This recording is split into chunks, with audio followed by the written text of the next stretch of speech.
Caring for someone with dementia is one of the toughest journeys, but you don't have to do it alone. I'm Allison Schreier, and my experience caring for my husband inspired me to create Zinnia, a therapeutic streaming service designed to support people living with dementia and reduce caregiver stress. Our research-backed videos are engaging, easy to follow, and they help ease the daily challenges like agitation and anxiety so that you can focus on connection and joy.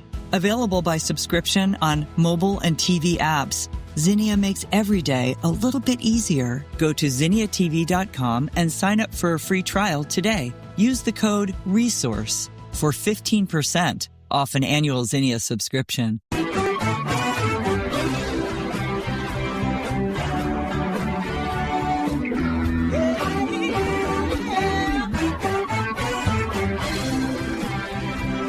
Hi, everyone, and welcome to Alzheimer's Speaks Radio. I'm your host, Lori LeBay, and I'm so excited that you're joining us today.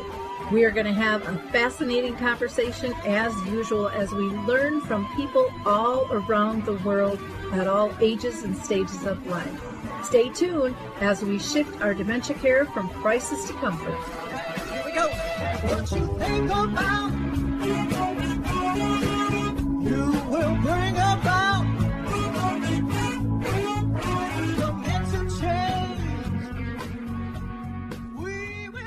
Well, hi, everyone, and welcome to Alzheimer's Speaks. I'm thrilled you can join us today. We're going to have a really interesting conversation about the hidden heat wave, about the loneliness, about dementia, and about senior mental health. And our guests today are with senior helpers, and they know seniors the best. So before I introduce you to our three guests, I always like to encourage people to check out our website, alzheimersspeaks.com. We have a ton of free educational resources, so please make sure that you check those out. You can watch, listen, read, download all kinds of different things there. Get inspired by different ideas from people and places all around the world. And in addition to that, we have our sister company, Dementia Map, which is a global resource directory. And if you aren't on there now and have a service, product, or tool, you're going to want to add yourself to the directory, which is just dementiamap.com.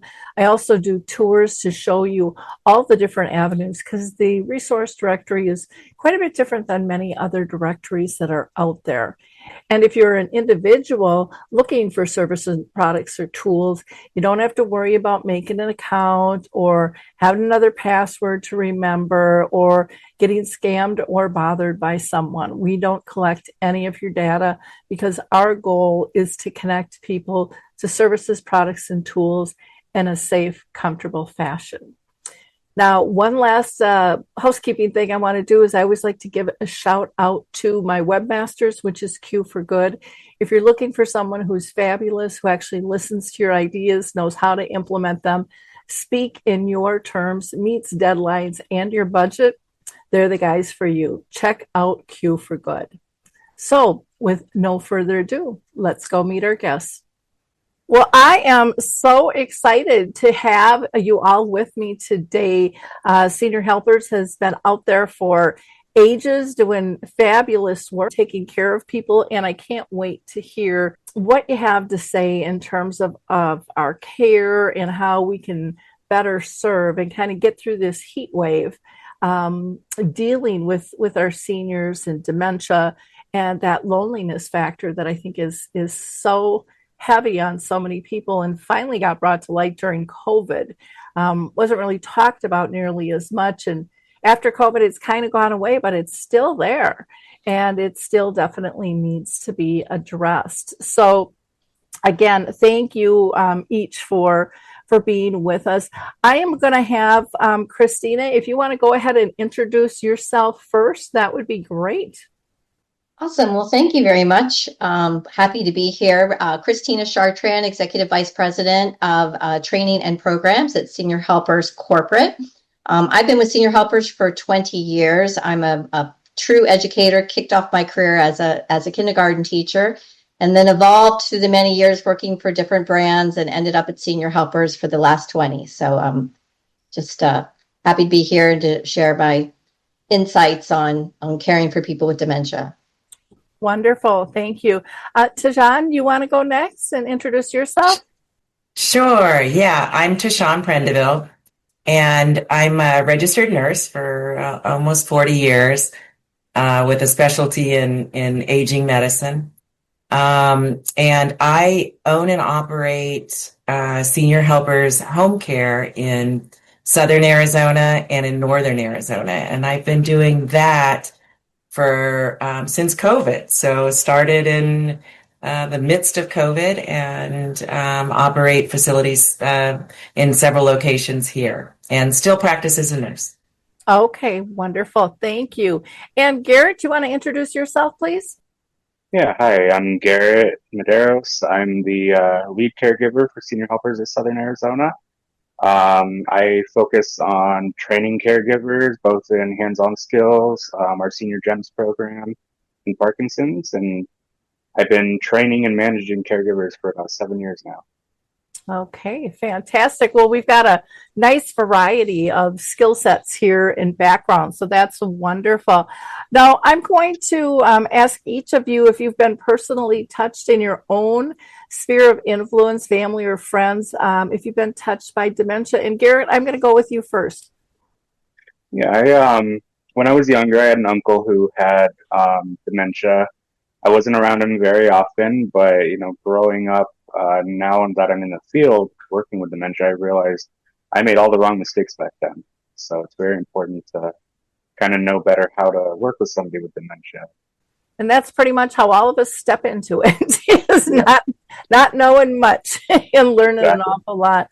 Tehjan, how about you? So I have had a great aunt that had a long battle, about almost 15 years, and a very slow progression. So, kind of very different to watch, especially being in the field for so long. So it's very different with your own family than it is when you're dealing with it professionally. You do make all the wrong decisions and then learn from it, where you can kind of keep that professional face when it's not touching you personally. Oh, I can so understand where you're coming from. My mom lived with the disease for 30 years. And when we were told first it was just menopause for 10, but then upon autopsy, it was Alzheimer's, it was Lewy body, and it was Parkinson's. And even the neurologist said, oh my gosh, you were right all along, with this disease, and something was going on. And it wasn't so much me, it was she knew her body. And she kept saying, this ain't my girlfriend's, menopause. This is different. We talk about this stuff.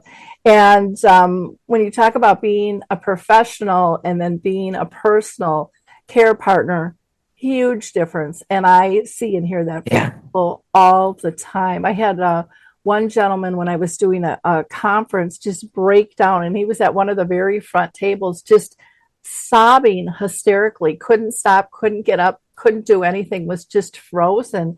And one of his peers ran and got him a roll of toilet paper. And, at break, I talked to him and I said, is there something I can help you with? And he said, oh my gosh, I've been doing this wrong all these years. I've been giving people advice I really believed in, but then my dad has it now.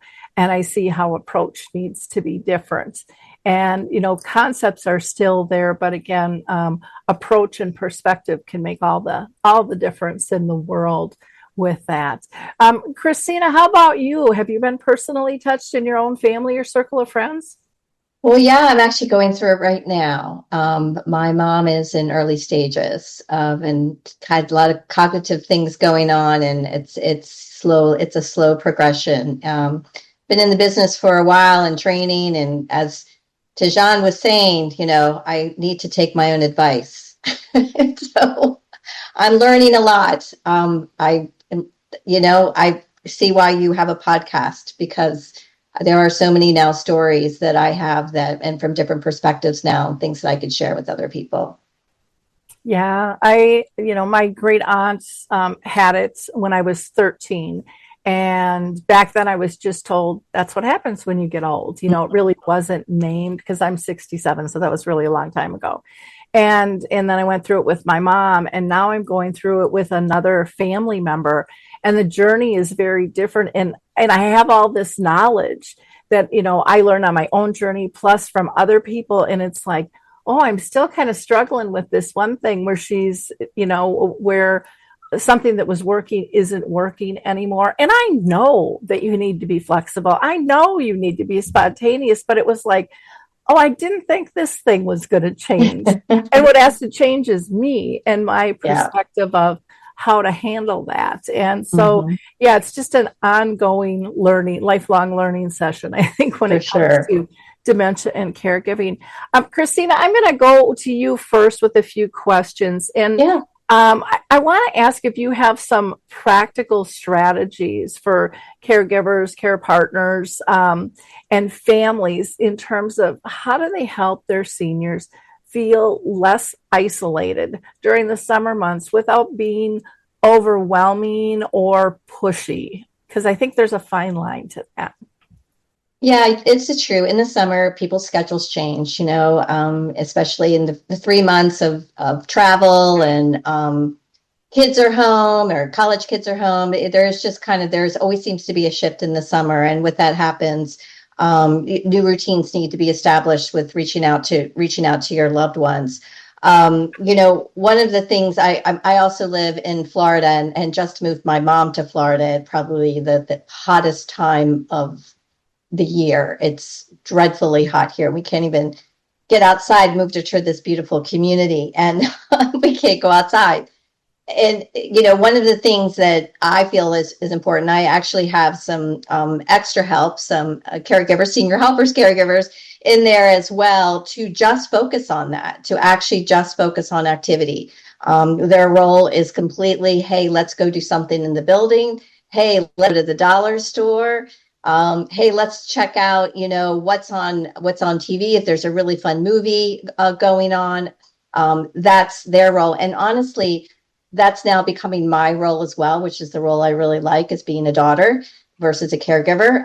And so when I go to see her, we try to focus on something interactive, some type of activity that we can do together. And it could be social. It could be just chit-chatting about something. It could be listening to music. It could be physical, just going for a walk up and down the hallway and looking at people's doors and what they put outside of it, kind of wreaths. I mean, that's an activity in itself. Caring for someone with dementia is one of the toughest journeys, but you don't have to do it alone. I'm Allison Schreier, and my experience caring for my husband inspired me to create Zinnia, a therapeutic streaming service designed to support people living with dementia and reduce caregiver stress. Zinnia offers research-backed videos intentionally created for people with dementia, engaging, calming, and easy to follow. Whether you need to ease agitation, create moments of joy, or make daily routines smoother, Zinnia is here to help. Family and professional caregivers use our content to turn challenges into opportunities for connection. Accessible by subscription on mobile devices and connected TVs, Zinnia is simple to use whenever you need it. Because when caregiving feels easier, life feels better. Go to zinniatv.com and sign up for a free trial today. Use the code RESOURCE for 15% off an annual Zinnia subscription. Yeah, very, very true. It is nice just to be able to be that daughter or that son or you know, or that spouse or whatever it is, or just, I think sometimes we forget about the simple things of just sitting next to somebody in silence and enjoying, you know, if it's the outdoors or if it's indoor entertainment or whatever it might be in the situation is really, really important. And I think so often we focus on all that's lost and all we don't have instead of what we can create and what we still have. Absolutely. Now, you have developed programs around Parkinson's and then also dementia care. Can you tell us a little bit more about that? You know, Parkinson's, we're just hearing so much more about that. Oh, so absolutely. many people of all ages getting struck by that and really taking people back and then so often they're paired together as well, and people feel, like it's a double whammy. Yeah, it's amazing how many more people that we're seeing or even we're caring for have Parkinson's disease. And, the trajectory of the disease, as you know, can be very long. And at first it could just be monitored by, and supported with medication. But then as the non-motor symptoms begin to pop up, which can really change from one person to the other, it can be a lot more stressful. The program we created was in partnership with the Johns Hopkins Motor Disorders. And, our focus was to really help our caregivers really understand the motor symptoms and non-motor symptoms, to be able to help them, give them those strategies that could help them when they're caring for them in the home. I think the other piece with Parkinson's is that we really like to focus on is the importance of getting out and movement and exercise. Though it doesn't, doesn't make the disease go away, it really helps alleviate some of the symptoms. And so we partnered with Rock Steady Boxing, which is an amazing organization that focuses on high impact exercise and can make just a tremendous difference in people's lives and people who have symptoms around Parkinson's. Our Senior Gems program was created in partnership with a lot of people know her, Teepa Snow, with Positive Approach to Care. We were lucky to do that about, almost 14 years ago. It's not something she's doing anymore. She obviously is focused on her company. But we created something very specifically for senior helpers in home care, and kind of has the same element where it's focusing on very specific strategies that really help our caregivers go into the home and support our clients better. The big philosophy behind it is not what the person can't do, but what can they still do. And I just think that's a really positive way to go in and really help and support people, not just with daily tasks, because we need to be much more than that. We're a very activity-driven company, and so we really like to come up with very specific things where there's positive interaction between our caregivers and our clients, so they have a meaningful and a day filled with purpose.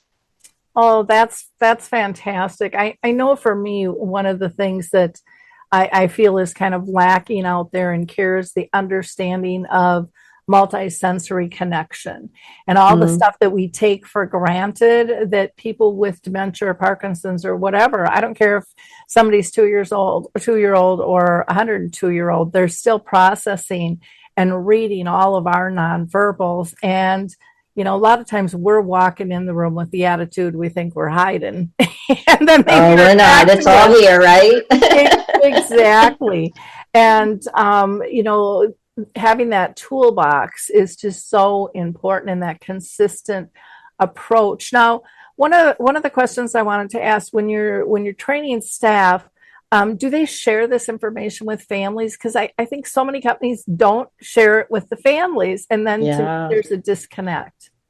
Absolutely. Actually, I feel like we're not in there 24/7, or we're in there 24/7. We know that their families in there supporting. And so we have created materials for families as well, videos for families. We even can bring them into our own, what we call our Center of Excellence, which is our training space, and provide training for them to really help them build those connections. Because when we're gone, you're there, the family members are there, and they need the support and they need the ideas. I think sometimes you go like, I've run out of ideas. What do I do? And so, we give them, very simplistic in a lot of ways, the ideas, but just so impactful. And I like creating things that are simple to look at. Oh, this makes sense, but make the biggest impact with your loved one. Yeah, and I personally think that if it's not simple, it's not going to happen. Life is too complicated. Life is too short. And, when you can get that mindset to change one of heart set, where they understand the why it's important and the impact that it has, then it just kind of melts into place and just makes so much sense. I also think it removes the fear of trying something new or in a different way too. When people have that. And I love how you're supporting families. I think that is absolutely critical. Do you give a family some ideas on kind of this reducing the loneliness experience, so that they can try different things as as their mind declines. Yeah, I think there's two things that I think about with that is one is helping people understand that what we call an activity can be a simple task that we do every day.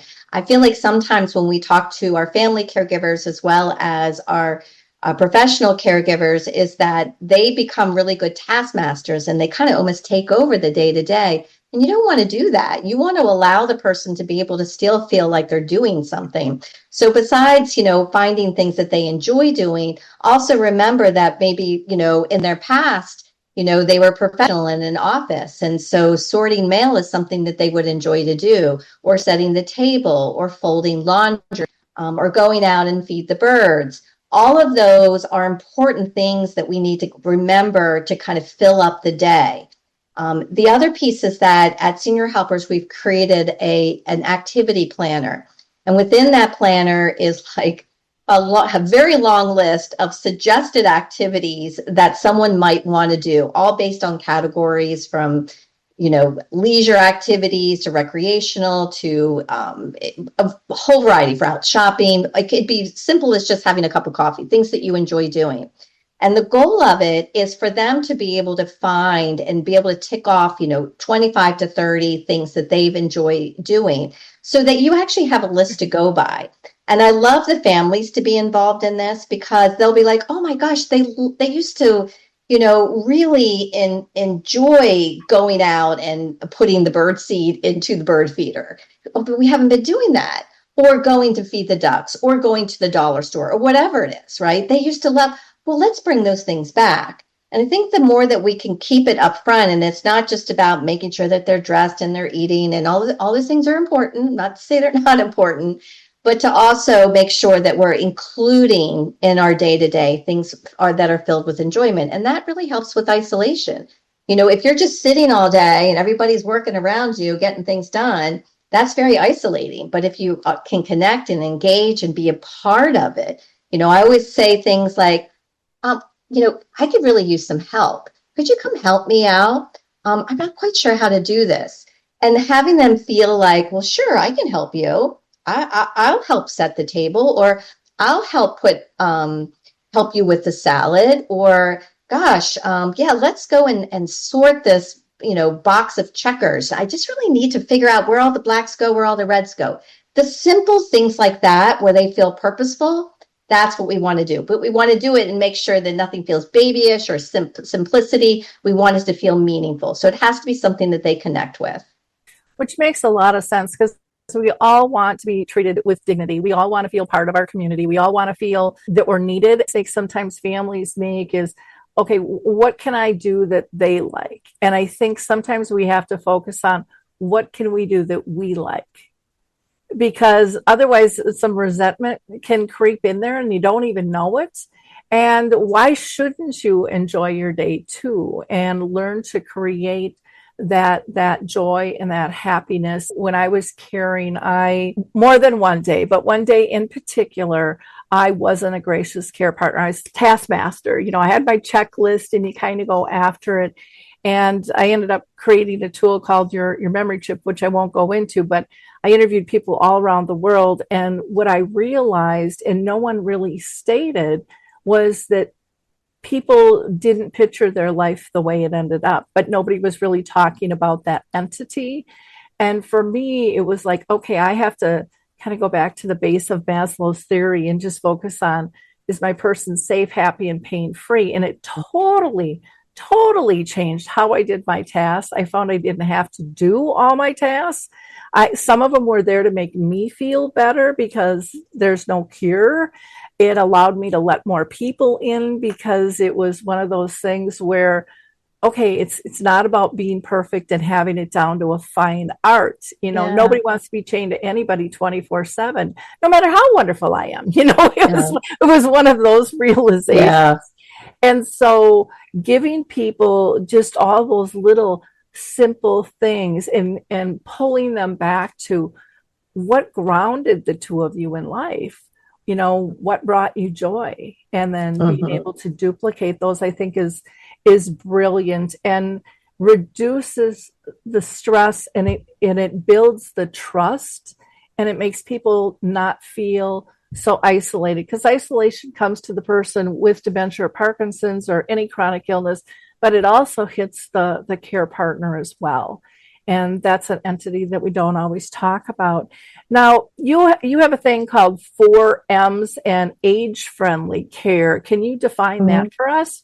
Caring for someone with dementia is one of the toughest journeys, but you don't have to do it alone. I'm Allison Schreier, and my experience caring for my husband inspired me to create Zinnia, a therapeutic streaming service designed to support people living with dementia and reduce caregiver stress. Zinnia offers research-backed videos intentionally created for people with dementia, engaging, calming, and easy to follow. Whether you need to ease agitation, create moments of joy, or make daily routines smoother, Zinnia is here to help. Family and professional caregivers use our content to turn challenges into opportunities for connection. Accessible by subscription on mobile devices and connected TVs, Zinnia is simple to use whenever you need it. Because when caregiving feels easier, life feels better.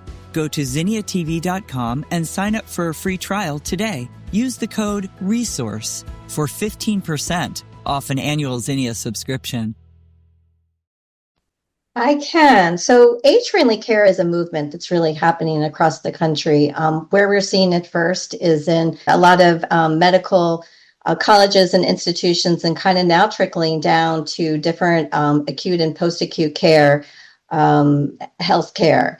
And what's interesting about it is that the way it shapes and supports people is that it's reevaluating how we're caring for our seniors.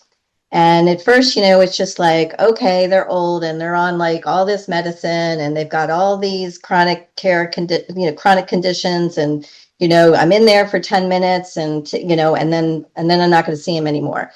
And what age-friendly care does is it looks at what they call the 4Ms. And the first one is asking the question, what matters most?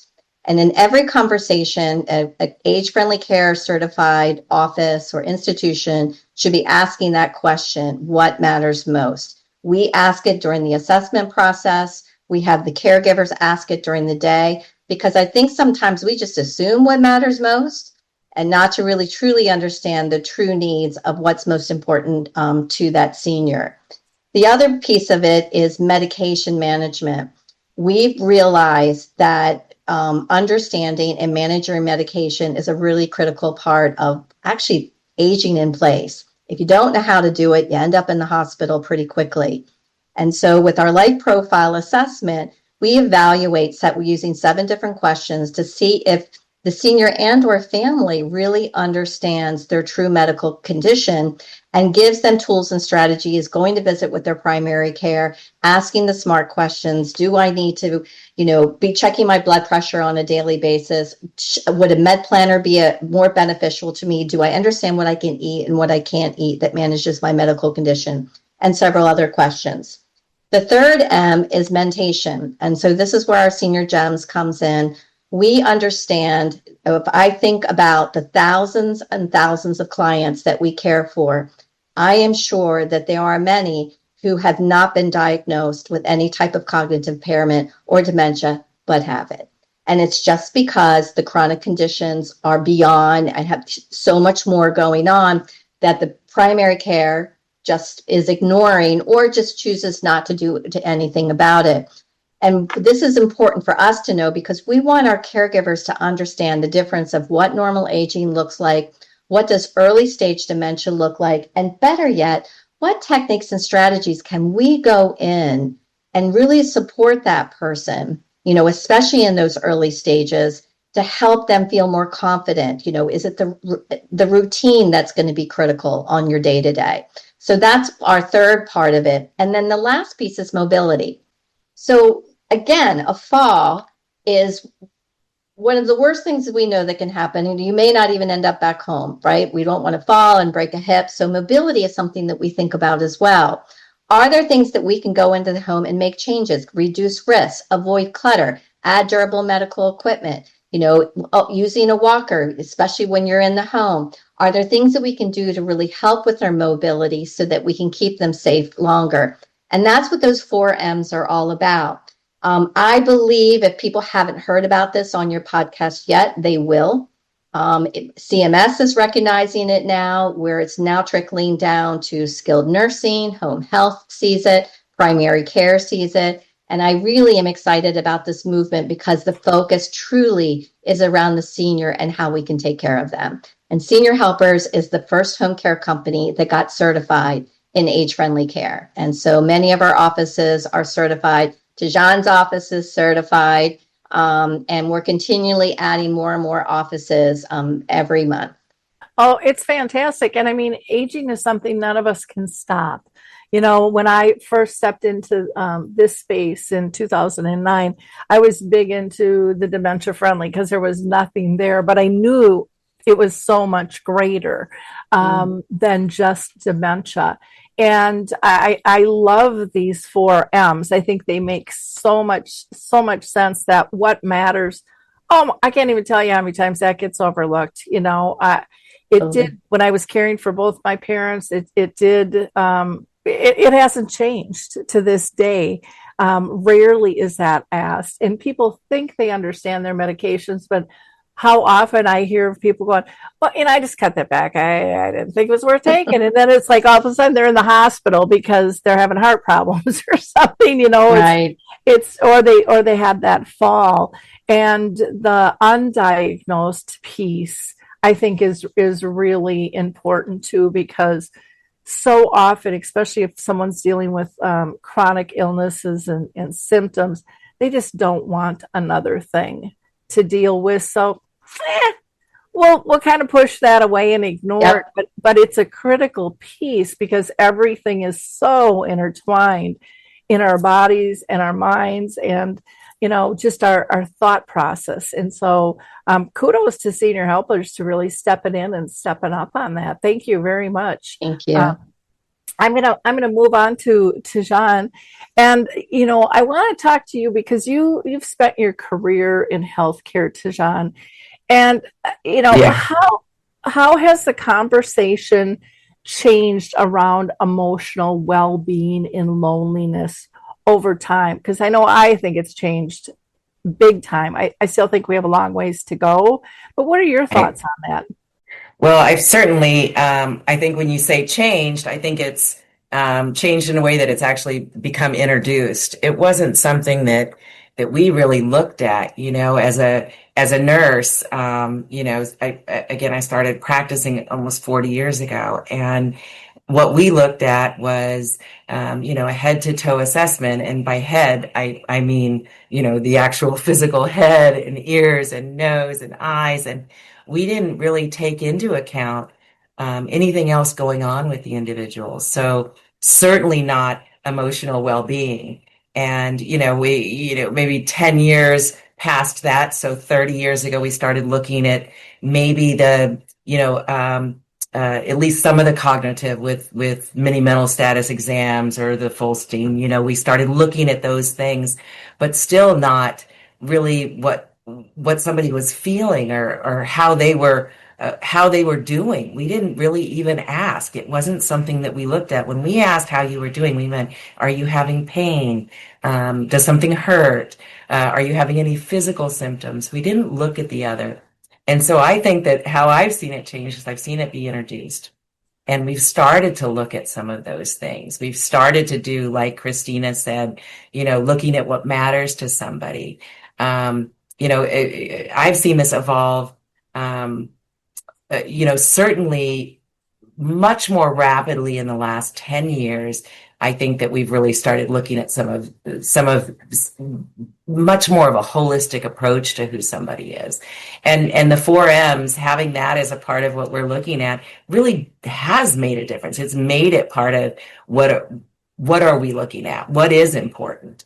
And that was a different thing. That's a different thing for a nurse to learn, you know, because that's not how I was trained years and years ago. So it has been it's an ever evolving process, but definitely it is something that we look at on every assessment now. Which I think is so important. I think back to the day, you know, even like with my mom and and some of our elders, they were given a pill for anxiety and just, take this, and just kind of go away. No one really wanted to talk about it. And really getting to know the why, what's triggering this. I saw with my mom with dementia go from this bumblebee in charge of everything quietly because she didn't want to make a mistake or she didn't want to embarrass herself or anyone else. And she just became this wallflower. And people just kind of accepted that, but no one really talked about the whys, in terms of that, to be able to pull her back in. Like Christina was talking about, doing some of those activities that would give her a self of purpose and a self, sense of belonging. And critically important. Now, loneliness is just such a specific impact for older adults. I see that loneliness edge, with them being a little bit different. Yet we're hearing a lot more about young kids feeling really lonely and isolated now too. And I think a lot of that has to do with our shift in how we communicate and how we get to know people. But when it comes to older adults and loneliness, and let's pair it up with cognitive decline and emotional health, how do all those things kind of interact and play together?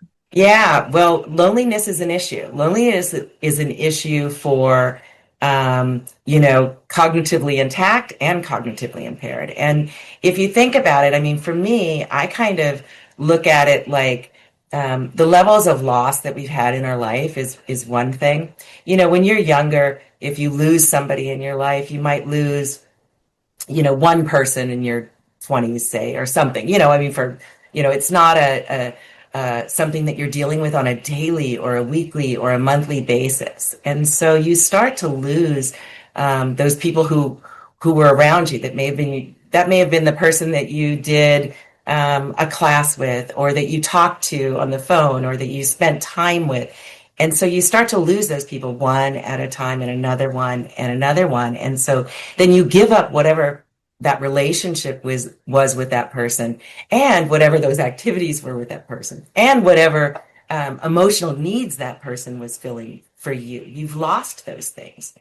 Caring for someone with dementia is one of the toughest journeys, but you don't have to do it alone. I'm Allison Schreier, and my experience caring for my husband inspired me to create Zinnia, a therapeutic streaming service designed to support people living with dementia and reduce caregiver stress. Zinnia offers research-backed videos intentionally created for people with dementia, engaging, calming, and easy to follow. Whether you need to ease agitation, create moments of joy, or make daily routines smoother, Zinnia is here to help. Family and professional caregivers use our content to turn challenges into opportunities for connection.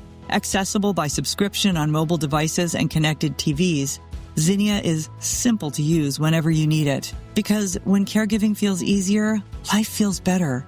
Go to zinniatv.com and sign up for a free trial today. Use the code RESOURCE for 15% off an annual Zinnia subscription.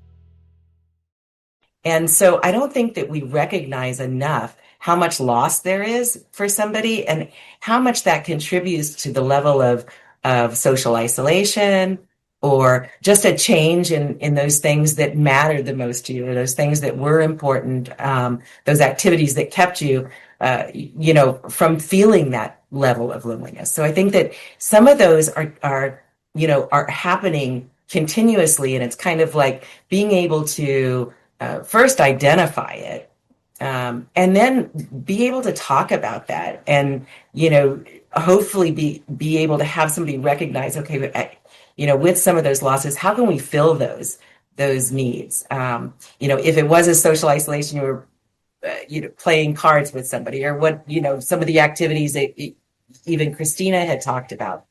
How do we reintroduce some of those things to decrease that loneliness? But I think first of all, it's honestly acknowledging it, and kind of looking at the individual and saying, how can we decrease that amount of loneliness? Because that's hurtful, and that creates that isolationism, and where we, it becomes kind of part of a life where they're not interacting as much.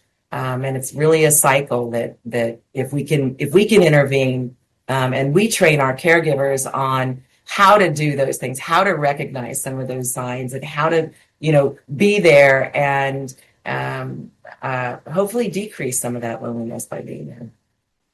Yeah, I think that's critical. And, the difference in I think the grieving process too, as we age. Yeah.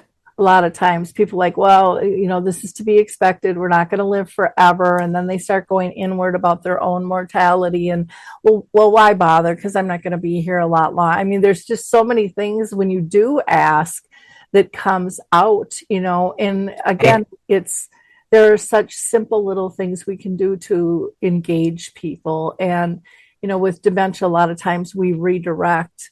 And that's really, what we're talking about here is just another form of redirecting and bringing them back into living life, well. And sometimes it's that reminiscing that people need, sometimes it really is just about, we talk about reminiscing, but it's really important. It keeps that person or that situation, or it keeps that alive and it brings it back, and you can relive those feelings if they were of joy, so it's important to let people do that, even if you've heard that story, a lot of times, that's an important story to the person who's telling it.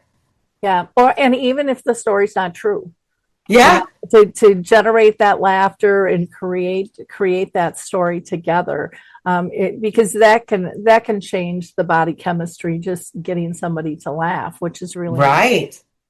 Now you're in Arizona, like yes. Christina is in Florida, hotter than heaven. So, 108 today. Yeah. Oh, geez, yeah, and I'm whining because we're a little humid with the breeze in Minnesota right now in the 70s. Oh, yeah, nice. And so, what do you see in terms of seniors and loneliness and the extreme heat? Because I always worry about, you got the loneliness, you have the isolation, and then sometimes the dehydration. I mean, there's so many factors that come into play that can really affect a person's health. How do you guys deal with that? Yeah, it's a challenge. It really is, because you don't go outdoors. Kind of like Christina said, the activities outside, you can kind of forget that. It's those things decrease. So you start looking for how do we do stuff inside? How do we identify things that we can change, and it can be simple things like, if somebody was used to gardening, and gardening is a thing even here in the desert. But, you can look at, how do I bring it inside? What kind of things can we do that would mimic what we do when we are outdoors inside, while making sure that people are still getting things like opening the shades, right? And getting that sunshine in. You'll go in houses in the summertime and they're so closed and so dark that it's like, you've got to run that air conditioning, even though it costs, and open those shades a little bit, and making some of those little subtle changes to keep people engaged with the outside, seeing the outside. But it is an issue with people who, especially if they have outdoor activities, if physical activities, if they're, if they enjoy golf, or if they enjoy, going outside, even like to a pool. It's too hot to do that during the day. So trying to shift some of those activities into the evening, which can work with some people, but when you're dealing with dementias, that's not always a good time. But we do adjust our times to be in the home. If we can adjust our caregiver to go in the evening versus during the day, and maybe have some of that outside time, at least a little bit, we make those changes. But, when you talk about dehydration, we are always aware of dehydration, because that is a real issue. Reminding people to drink, offering fluids, replenishing fluids, getting them in different ways if somebody's resistant to drinking fluids. So it's a deal. Checking temperatures in people's homes. We've been in a home recently where they weren't running the air conditioning, and it was 97 degrees in the house. And he's like, you've got to do that. So contacting family and saying, hey, They're not doing this because they're concerned about their bill. How do we address this so that it is addressed, that's a health hazard? So our caregivers are trained to recognize some of those signs too. If somebody is in a hot home or not drinking fluids, and we put it in their care plan with continuous reminders and offering fluids.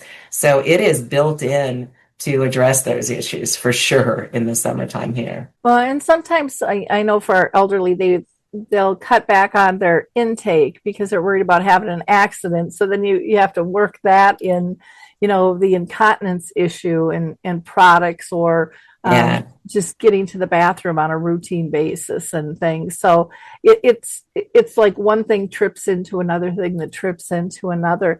Last questions for you is, a lot of families do traveling during the summer. Is there any advice you would give to those families to include their older loved ones? Yeah, so actually, one of the things that we do is we actually have caregivers that can travel with families. So if they want to bring their loved one with them, we actually have caregivers who go on vacation. And so the family can have vacation, but still have their family member there. And the family member gets to go, but has their same routine caregiver with them. That has been a really big thing that we've started doing for families and offering. It wasn't something that we did in the past, and we started seeing a need for it, because otherwise it was kind of leaving somebody at home, which is fine too. They leave and we increase our hours if they're going to be staying behind to make sure that they have all of their needs met, and that they have our caregivers able to take them places and allow the family a break to go on vacation as well. So we have both of those options, and we do use them. We have a caregiver going in a week to Hawaii with the family. So it'll be, it allows, kind of the best of both worlds when that happens.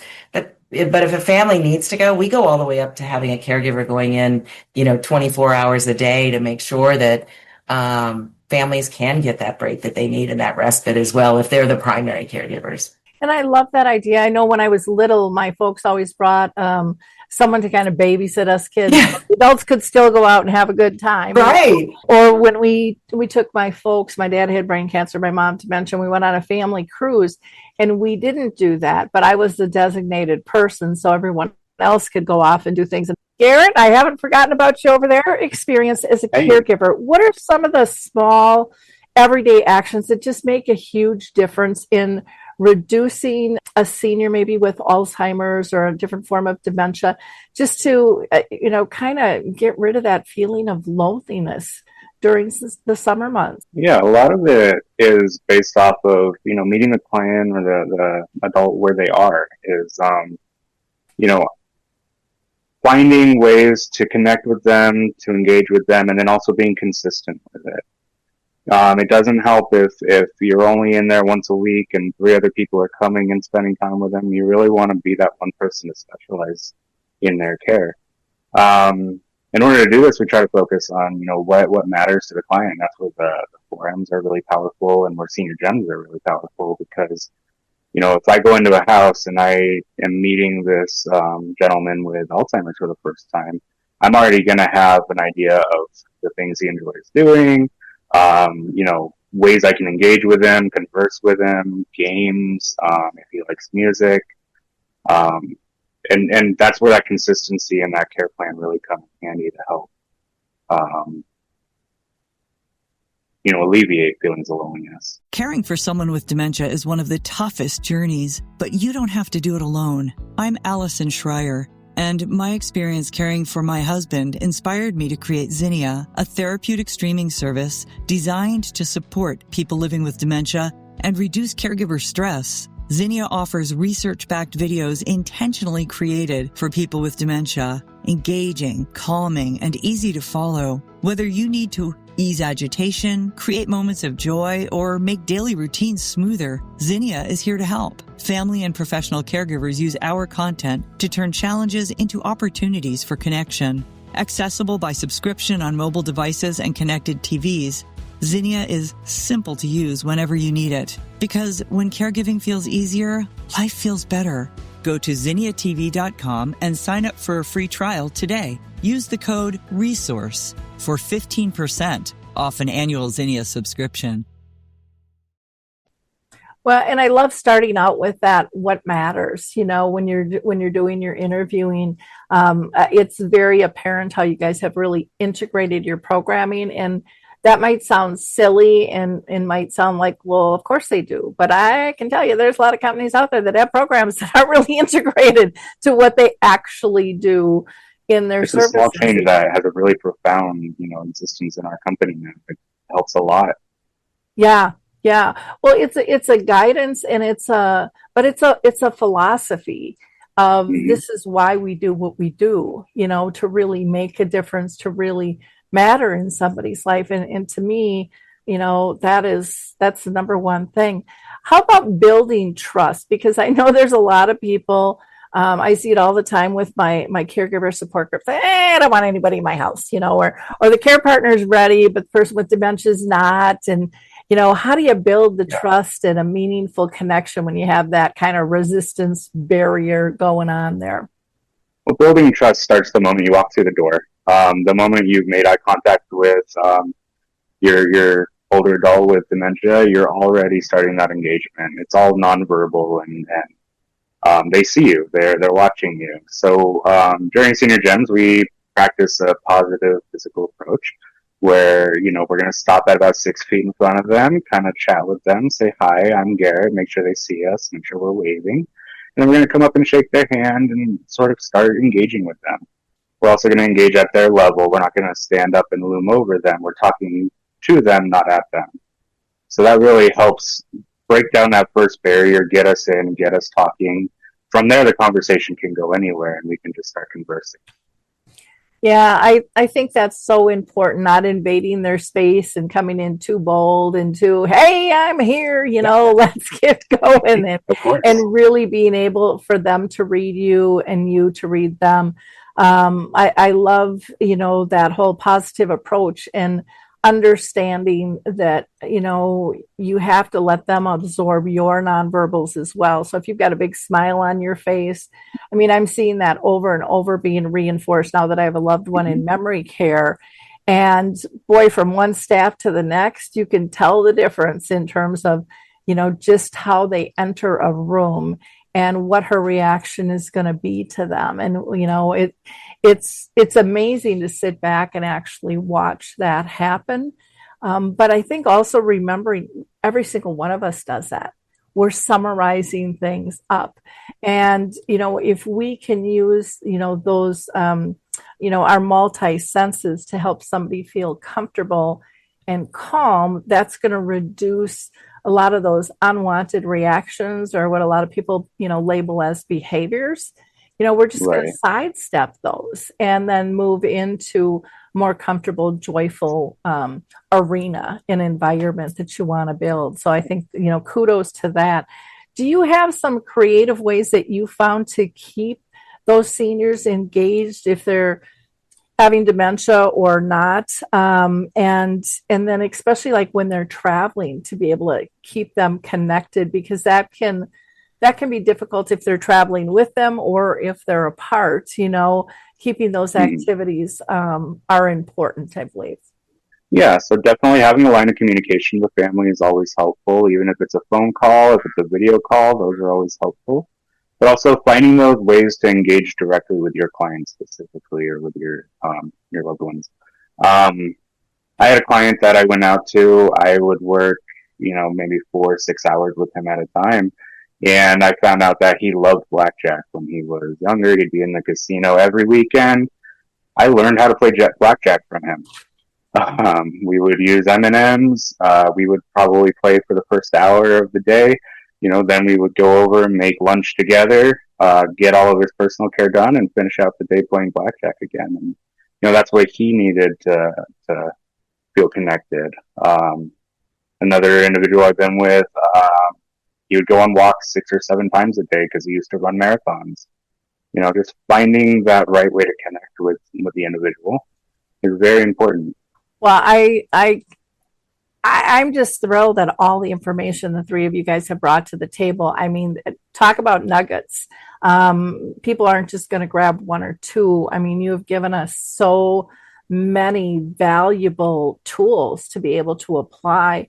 If someone is caring for a loved one, dementia or not, it's really about what are their needs and what are yours and what can you do within that environment, and really assessing big picture, and again pulling back to the 4 M's and that first question of what really matters, because what matters to me might be very different than matters to somebody else. And it's not your life that needs to be satisfied, it's theirs and their wants and needs. And so that is absolutely amazing. I wanted to ask if anybody else has another comment that they would like to make. Christina, anything that you wanted to add? I think one of the things I was just thinking about was, especially when it comes to activities and kind of thinking about the interaction, is making it meaningful to them. And I think Garret brought this up, is the fact that get to know your person. And if you're kind of at later stage and you're not able to ask those questions, then go to family members and get to know who they were before they are where they are now. Because the things that are going to connect, the things that are going to be meaningful, are the things that were important to them in their past. And the more that we know about their past and we know about their experiences and what they liked and what they didn't like, especially what they disliked, like always like to know that question. What don't you like? The better we are as, family caregivers as well as professional caregivers, in building those strong connections and making the day meaningful. Wonderful advice. Tehjan, anything you would like to add? I think that, one of the things that we have to keep in mind too when we're looking at what matters and our connections is that there are times where we go in and our caregivers don't always connect with the client, or the client doesn't connect or doesn't like them. Who knows why? Sometimes we know, sometimes we don't. And that's okay. We tell people all the time, you don't have to have a reason. If you're not connecting, if it's not something, we will find somebody that you do connect with. And that's really important, because especially with somebody with a cognitive decline, we don't know, that person may remind them of somebody in their past that they really had an issue with. We may not know that may not come out, but we're going to see that kind of visceral reaction. And so I think it's really important that it's part of what matters most, but it's also giving somebody that individual right. They don't have to like somebody all of the time, and finding that person who can connect. And that's all about that building rapport and trust. They're not going to give it to somebody if they don't feel that. So that's an excellent point. And I think sometimes people feel that they're tied in, and I always kind of revert it back to, when you're in high school or junior high, there's the cliques, and you get along with some of these guys and not so much with some of these guys, and you can walk a fine line, in between. But when you've got a cognitive disability, walking a fine line is very difficult to do, and being able to get a straight answer as to why. I mean, it could be the cologne somebody's wearing, it could be the way they look. I'll never forget, I had a friend, and her uncle had dementia, and he had known her husband forever. I mean, they've been married forever.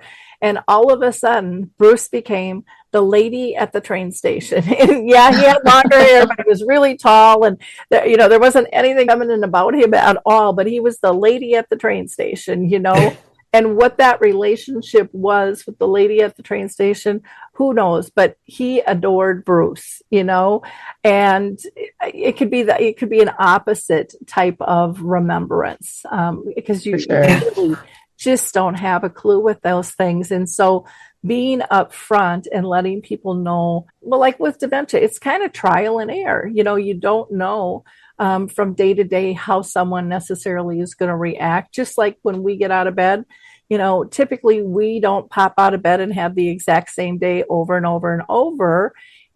Things trigger us throughout the day. And so it's important to know what you can work through and what you can't, what is normal. I've heard of people sometimes not being alone with the caregiver that comes into the home originally. Sometimes the care partner will be around to kind of develop that friendship and then, kind of ease their way out. And I don't know if you guys do that, but I've heard of people doing that a lot. It just depends on the person's comfort with strangers. Right. No, you're right on that. And it very much depends, because sometimes that does work, but sometimes it doesn't work at all, because their muscle memory is like two people together and not one new person there. And so that actually can backfire. Mm-hmm. Oh yeah, I can see that. Garret, anything else that you wanted to add? Yeah. So that positive physical approach is a great tool for being able to, help with somebody with dementia. And touch itself, when you get in there, you shake their hand, hold on to their hand, that really gives them a grounding feeling. You're going to be able to communicate with them better, make eye contact, have an actual conversation. Even an extra hand on the shoulder is just really going to pull them in close. So you're finding ways to engage wherever you can. Wonderful. Well, again, I thank you guys so much. You have given us so much food for thought, especially in these hot summer months ahead that we have. And to our listeners, I always ask you to be a giver of hope. Like, click, and share. Don't keep this information to yourself. My gosh, they gave us a ton of great tips that shouldn't be kept secret. And you don't know who in your sphere of influence needs this information. And it's a scary thing sometimes to admit you need help, because society has trained us that we're supposed to do this all by ourselves, and we're not supposed to talk about this stuff. But caring is a team sport. And finding the right people on your team is absolutely critical. And Senior Helpers really has a wonderful game plan, that they've kind of explained to us how they work, and they really walk their talk. And I think that is the utmost important. And they're open to your feedback. Like Tehjan said, if this isn't a good match, just let us know. We can work around this. You're not the first and you won't be the last. You're dealing with, thousands of people out there, and it all makes a difference. Now you can go to their website, which is seniorhelpers.com. They are on Facebook. They are on YouTube and LinkedIn and TikTok, and we will have all of that information in the show notes for you. And I'll also post them in the video here as well. But again, please be a giver of hope, like, click, and share, and let people know there's resources for them and they're easy to get. Thanks, everybody.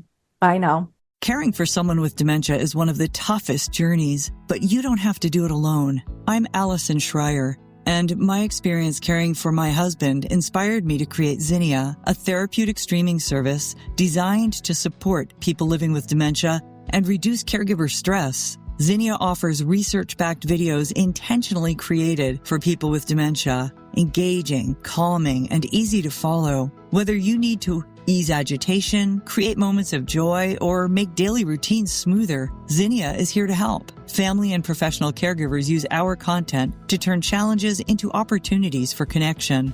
Accessible by subscription on mobile devices and connected TVs, Zinnia is simple to use whenever you need it. Because when caregiving feels easier, life feels better.